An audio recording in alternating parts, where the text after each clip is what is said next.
Good morning and happy St. Patrick's Day. Certainly is a lot different than most of the St. Patrick's Days that I've celebrated in recent years, and I'm sure it is for you too. I wanted to just take a minute in lieu of having RCIA classes for a few weeks here to talk a little bit about St. Patrick and then let you know some reassurances of we will get you into the church. Don't worry about it might not be in accord with the pre-existing plan, but you're going to be Catholic and it's going to be good. So a little bit about St. Patrick. He's a great saint of obviously of Ireland, but of really Christendom as a whole. St. Patrick was born Mewan Succat in England. He wasn't Irish. He was actually English. Born somewhere around the year 373. We don't know for sure when he was born because they just didn't keep good records back in the 4th century.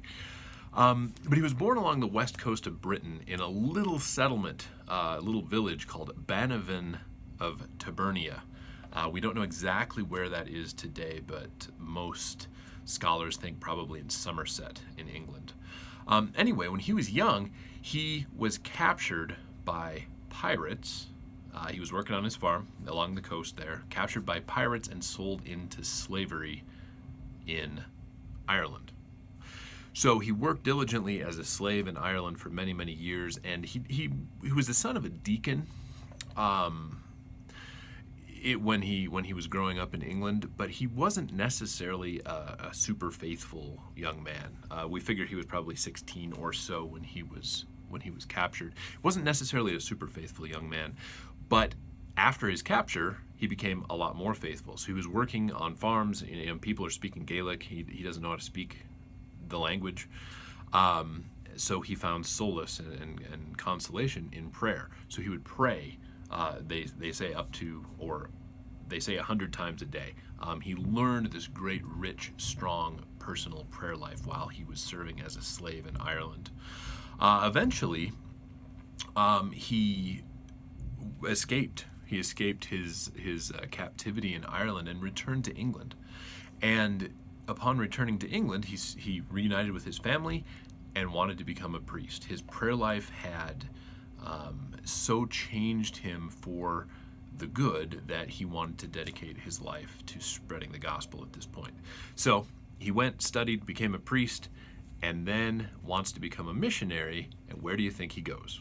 Back to Ireland, back to the people who had enslaved him.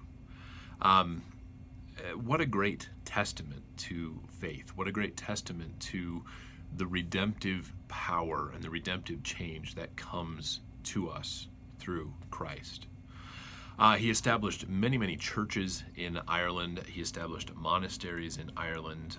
He started to win over, almost immediately started to win over the people of Ireland from their Druidic roots to Christianity through being able to speak their language and through being able to relate to them in a way that they could understand. So he knew about the Druidic gods. He knew about the Celtic pagan worship. And he said, well, you've been told this, but I tell you this.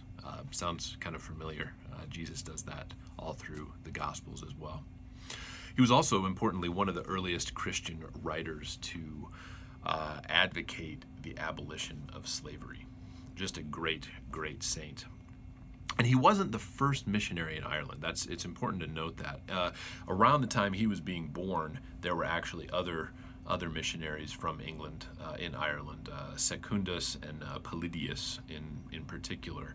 But they weren't very successful universally on the island. They had small areas of influence that didn't necessarily spread.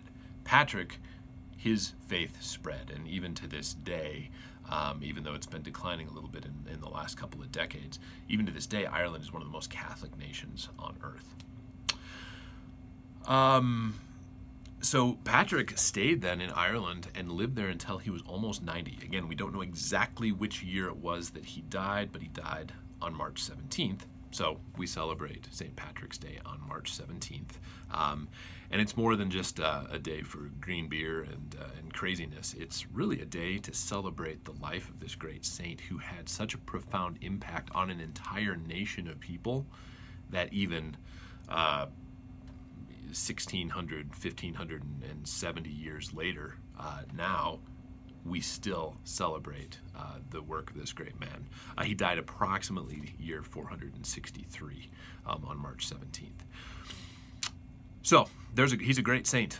He became he became Patrick after he was ordained. That was his ordination name. But going from Maewyn Succat, this